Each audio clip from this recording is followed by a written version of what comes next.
ఓం మహాగణాధిపతయే నమః. ఓం గురుభ్యో నమః. ఓం శ్రీమాత్రే నమః. పరమేశ్వర స్వరూపమైనటువంటి జ్యోతిష, వాస్తు మరియు ఇతర అనేకమైనటువంటి శాస్త్రములను మనకు అందించినటువంటి మహర్షులకి నమస్కారం. హయగ్రీవ హయగ్రీవ హయగ్రీవేతి యో వదేత్తస్య నిస్సరతే వాణి జహ్నుకన్యా ప్రవాహవత్. అరుణాం కరుణాతరంగితాక్షీం ధృతపాశాంకుశపుష్పబాణ చాపాం అనిమాదిభిరావృతాం మయూకైః అహమిత్యేవ విభావయే భవానీం. శ్రీమాత్రే నమః. ప్రేక్షకులందరికీ కూడా ఆ లలితాంబిక అమ్మవారి యొక్క అనుగ్రహము, ఆ పితృదేవతల అనుగ్రహం పరిపూర్ణంగా కలగాలని మనస్ఫూర్తిగా కోరుకుంటూ మనం ఈరోజు చెప్పుకోబోయేటువంటి టాపిక్ ఏమిటంటే ఫైనాన్షియల్ ఆస్ట్రాలజీ. ఈ ఫైనాన్షియల్ ఆస్ట్రాలజీలో ప్రతి నెల గ్రహాలు మార్పుల వల్ల ఏ నక్షత్రాల వల్ల మీ యొక్క ఫైనాన్షియల్ స్థితిని పెంచుకోవడం ఎలాగా, ఏ దేవత ఆరాధన చేస్తే మీ ఫైనాన్షియల్ స్టేటస్ అనేది పెరుగుతుంది, ఏ విషయాల్లో జాగ్రత్తగా ఉండాలి అనేది చెప్తాం. అయితే దానికంటే ముందుగా ఇప్పుడు ఈ వీడియోల్లో ప్రత్యేకంగా ఏంటంటే మీ యొక్క రాశి ఏమిటి, మీ యొక్క లగ్నం ఏమిటి.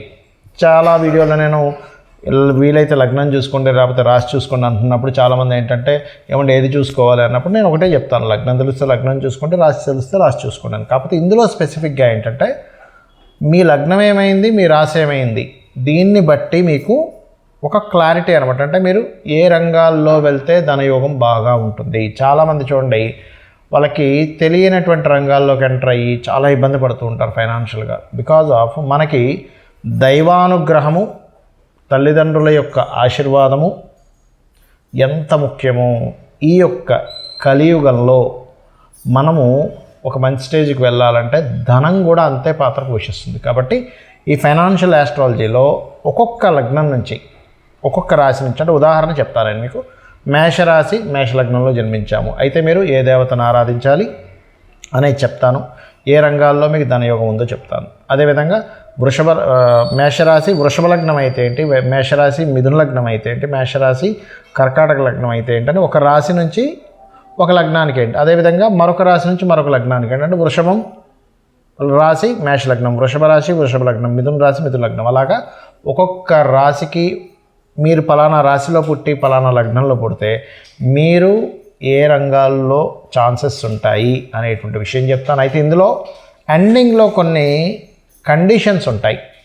ఆ కండిషన్స్ కూడా నేను మీకు ఆఖరిలో చెప్తాను, ఎందుకంటే జన్మజాతకంలో ఉండే కొన్ని కాంబినేషన్స్ కొన్ని కండిషన్స్ చెప్తుంది. సో ఇది మీరు గుర్తుపెట్టుకోండి. దీని పరంగా మీరు పాటించినట్లయితే ఖచ్చితంగా మీకు ధనయోగం అనేటువంటిది ఉన్న స్థితి నుంచి ఖచ్చితంగా మీరు ఎదుగుతారు. ఎదగాలనే సంకల్పంతో ఈ యొక్క ప్రోగ్రాం ప్రారంభించడం జరిగింది. కన్యా రాశి 12 లగ్నాల వాళ్ళు వేటి ఏ వృత్తుల్లో బాగా రాణించి డబ్బులు సంపాదించగలుగుతారు. మీకు గనక వ్యాపార యోగాలు ఉంటే ఆ మార్గాల్లో వ్యాపార యోగాల్లో బాగా రాణిస్తారు. ఇది చంద్రుడు మరియు లగ్నానుకున్న కండిషన్స్ని బట్టి చెప్పేది. బట్ మీ పర్సనల్ చార్ట్లో ఇంకేదైనా గ్రహం మీ ధనయోగాన్ని కనుక రూల్ చేస్తుంటే దాని మూలంగా కూడా వస్తుంది, అది మీ పర్సనల్ చార్ట్లో చూసుకోండి. బట్ ఇన్ జనరల్గా మీరు ఎందులోకి వెళ్తే బాగా రాణిస్తారు, వేటిల్లో మీకు రాణించడానికి ఏ ఉపాసన మీకు యోగిస్తుంది అనే విషయం మనం చెప్పుకుందాం. ఇక్కడ చూసుకున్నట్లయితే ఇందులో పర్టికులర్గా కన్యారాశి మేషలగ్నం అయింది. ఉదాహరణకి మేషం కనుక లగ్నం అయినప్పుడు కలిగేటువంటి ఫలితాలు ఏమిటి అంటే, మీరు రాశి కన్యారాశి అయినందుకు మీడియేటింగ్స్, మధ్యవర్తిత్వం, బ్రోకరేజింగ్ అంటారు, అట్లాంటిది అడ్వర్టైజ్మెంట్, ప్రెస్, ఇట్లాంటి వాటి ద్వారా మీకు యూట్యూబ్ ఛానల్స్ అనుకోండి, ఇట్లాంటి వాటి ద్వారా మీకు ధనయోగం ఉంటుంది. అట్లాగే మీరు చేయవలసిన విష్ణు సహస్రనామాలు చేయండి. అదేవిధంగా కన్యారాశి ఫిక్స్డ్ అండి, లగ్నం మారుతూ ఉంటుంది, గుర్తుపెట్టుకోండి. కన్యారాశి వృషభ లగ్నం, ఇది కూడా మీకు ధనయోగం వెరీ క్లియర్గా మీకు ఇక్కడ. కాకపోతే ఇక్కడ ఏంటంటే కొంచెం ఫుడ్ రిలేటెడ్, ట్రాన్స్పోర్ట్ రిలేటెడ్ ఇట్లాంటి బిజినెసెస్ త్రూగా ఉంటుంది, లేదా ఈ బిజినెస్లో జాబ్ త్రూగా ఇస్తుంది. అయితే మీరు మొదటి మేషలగ్నం వారేమో విష్ణువుని, రెండో వృషభ లగ్నం వారు కూడా విష్ణువునే చేసుకోవచ్చు. ఎందుకంటే ఇక్కడ ప్యాటర్న్ 4 లగ్నాల వరకు విష్ణు ఆరాధనే, అంటే మేషము వృషభము మిథునము కర్కాటకం వరకు కూడా విష్ణు ఆరాధనే చేయాలి. అయితే ఇక్కడ వృషభ రాశి వృషభ లగ్నము మిథున లగ్నము, రాశి కన్యా ఫిక్స్ అండ్ వృషభ మిథున లగ్నాల వాళ్ళు మాత్రం ఇద్దరికీ కూడా మీకు ఇక్కడ ఫుడ్ రిలేటెడ్, ట్రాన్స్పోర్ట్ రిలేటెడ్ బిజినెస్లు లేదా ఆ రంగాల్లో లేదా అడ్వర్టైజ్మెంట్ రంగాలు, ఫైనాన్స్ రిలేటెడ్ రంగాల్లో యోగిస్తుంది. అయితే ఈ కర్కాటక లగ్నం దగ్గరికి వచ్చి కన్యా రాశి కన్నా చూసుకున్నట్లయితే ఇది కూడా అడ్వర్టైజ్మెంట్ రిలేటెడ్ అండ్ మీడియా అంటుంటాం. అది యూట్యూబ్ కావచ్చు, న్యూస్ పేపర్ కావచ్చు, రేడియో కావచ్చు, లేదా కమ్యూనికేషన్ రంగాలు కావచ్చు, ఇట్లాంటి వాటిలో యోగిస్తుంది. అయితే ఈ 4 లగ్నాల వాళ్ళు మాత్రం విష్ణు ఆరాధన చేసుకోవాలి. ఇక మనం 5వ లగ్నమైన సింహలగ్నంలో పుట్టారు బట్ కన్యారాశిలో జన్మించినట్లయితే ఇక్కడ మీకు కలిసి వచ్చేది anything events and anything oil related, iron related మూలంగా యోగం ఉంటుంది. అంటే ఆ సెక్టార్స్లో ధనయోగం ఉంది కాబట్టి ఆ జాబ్స్, లేదా మీకు బిజినెస్ యోగం ఉంటే బిజినెస్లో. అండ్ మీరు చేయవలసింది కాళికా అమ్మవారి యొక్క ఆరాధన. అదేవిధంగా 2 ఒకటే అయ్యాయి అంటే కన్యారాశి కన్యాలగ్నం అయింది. ఇది కొంతవరకు మీకు గవర్నమెంట్ జాబ్స్ లేదా హెల్త్ రిలేటెడ్, ఆరోగ్యానికి సంబంధించింది ఏదైనా సరే మీకు యోగిస్తుంది, గుర్తుపెట్టుకోండి. ఇక్కడ ఏమవుతుందంటే చాలామంది రాంగ్లోకి వెళ్ళి సంపాదించలేకపోతున్నాం, నాకు తెలివితేటలు ఉన్నాయి అయినా నేను ఎందుకు సంపాదించడం బాధపడతారు. రైట్ వేలో వెళ్ళారంటే మీకు బాగుంటుంది. సో ఆరోగ్యము, medical related, any government contracts చేస్తున్న వాటిల్లోని జాబ్స్ అయితే, బిజినెస్లో అయితే వీటి మూలంగా మీరు బిజినెస్లు చేసుకోవచ్చు, అది మీకు బిజినెస్ యోగం ఉంటే. అదేవిధంగా కన్యారాశి తులాలగ్నం, ఇట్ గివ్స్ లాట్ ఆఫ్ ఎట్లా అంటే ఇప్పుడు చూడండి, పవర్ని సంబంధించిన సోలార్ పవర్ కానివ్వండి, ఎలక్ట్రికల్ పవర్ కానివ్వండి, ఇట్లాంటి వాటి మూలంగా యోగం ఇస్తుంది ఇక్కడ. అండ్ అట్లాగే బిజినెస్ యోగం ఉంటే వాటి మూలంగా బిజినెస్. బట్ నరసింహస్వామి ఆరాధన చేయండి లేదా ఆంజనేయ స్వామి ఆరాధన చేసుకోండి.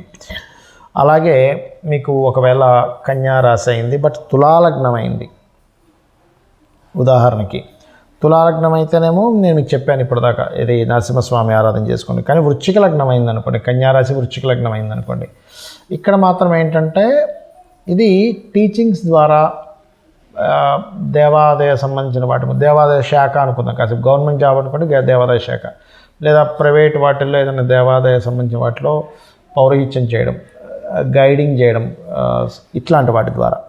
అలాగే ధనస్సు లగ్నము కన్యారాశి, ఇట్ గివ్స్ ఐరన్ ఇట్లాంటి వాటి మూలంగా అండ్ భూగర్భ జలాలకు సంబంధించిన, లేకపోతే కొంతమంది చూడండి ఒకసారి ఒక జాతకంలో ఎలా అంటే అతను బోరింగ్స్ వేస్తుంటాడు, ఎక్కువగా బోర్వెల్స్, వీటి మూలంగా కూడా ఉంటుంది.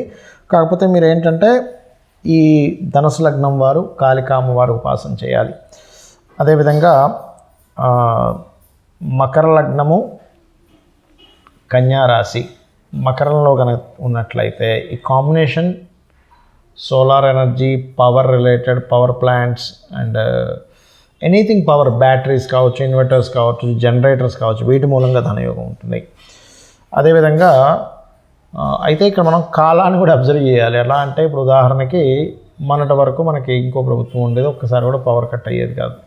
అప్పుడు మనం జనరేటర్స్ వీటి మీద మూలంగా వెళ్తే కుదరదు, ఎందుకంటే పవర్ అప్పుడు ఎవరికి అవసరం ఉండదు పెద్దగా జనరేటర్స్ మూలంగా. ఇప్పుడు మేబీ కొంతవరకు మార్పు రావచ్చు. అట్లాగే బ్యాటరీస్ వైపు వెళ్ళొచ్చు, సోలార్ వీటి మీద వెళ్ళొచ్చు. అట్లా చూసుకోవాలి, కాలాన్ని బట్టి కూడా మనం అర్థం చేసుకోవాలి. అలాగే కుంభలగ్నము కన్యారాశి. సో ఈ కుంభం ఏదైతే ఉందో, ఈ కుంభలగ్నంలో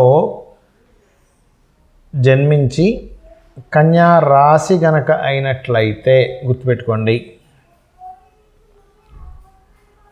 లగ్నము రాశి గివ్స్ వెరీ క్లియర్. ఇక్కడ మీకు గవర్నమెంట్ రిలేటెడ్ అంటే కుంభలగ్నంలో కన్యా రాశి పుట్టారంటే గవర్నమెంట్ రిలేటెడ్, హెల్త్ రిలేటెడ్, ఇట్లాంటి వాటి మూలంగా ధనయోగం అనేటువంటిది ఇది క్రియేట్ చేస్తుంది. అలాగే మీరు చేయవలసింది కూడా సూర్య భగవానుని యొక్క ఆరాధన చేయండి. అండ్ లక్ష్మీ నరసింహస్వామిదేమో మకర లగ్నం వాళ్ళు చేయాలి. ఇక అదేవిధంగా కన్యా రాశి అండ్ మీన లగ్నము, ఇక్కడ మీరు ఆరాధించాల్సిన దేవతా స్వరూపం ఫైనాన్షియల్ గ్రోత్ రావాలంటే కాళికా అమ్మవారిని. కాకపోతే ఉన్న ప్రదేశం కాకుండా వేరే ప్రదేశాలకు వెళ్ళి జాబ్స్ చేయడం ద్వారా యోగం ఉంటుంది. మరియు దీంతోపాటు ఎనీథింగ్ ఐరన్ అండ్ అట్లాగే మనకి మన ఆయిల్స్, లేకపోతే మనకు చూడండి క్రూడ్ ఆయిల్స్ ఉంటాయి, ఇట్లాంటి వాటికి సంబంధంగా మీకు ధనయోగం అనేటువంటిది ఇస్తుంది. మీకు ఇక్కడ కొన్ని కండిషన్స్ చెప్తాను అన్నాను. ఏమిటది అంటే, ఒకటి, మీ జన్మ జాతకంలో ధనయోగాన్ని ఇచ్చే ప్లానెట్ ఏదైనా బాగా డిస్టర్బ్ అయితే అది చూసుకొని దానికి సంబంధించిన రెమెడీ కూడా చేసుకోండి, ఒకటి. రెండవది, మీ జాతకంలో ఏదైనా బలమైన ప్లానెట్ అంటే మనకు మొత్తం నవగ్రహాల్లో 2 ఛాయాగ్రహాలు, మిగతా నవగ్రహాలు ఏదైనా బలంగా మంచి ఎగ్జాల్టెడ్ ప్లానెట్ ఏదైనా ధనయోగాన్ని ఇస్తుంటే అది ఇంకా బాగా ధనాన్ని ఇస్తుంది. ఇది బాగా గుర్తుపెట్టుకోండి. అలాగే మహాదశ ఈజ్ మోస్ట్ ఇంపార్టెంట్. మీకు ఇప్పుడు ఒకవేళ నడుస్తున్న మహాదశ కానీ అంతర్దశలు కానీ ధనాన్ని ఆపుతున్నటువంటి అంతర్దశలో మహాదశలు వస్తుంటే పర్టికులర్గా ఫస్ట్ ఇప్పుడు మీకు ఏ దశ నడుస్తుందో, ఏ అంతర్దశ మహాదశ నడుస్తుందో దానికి సంబంధించి దానం ఇవ్వండి, ఫస్ట్ రిలీఫ్ వస్తుంది.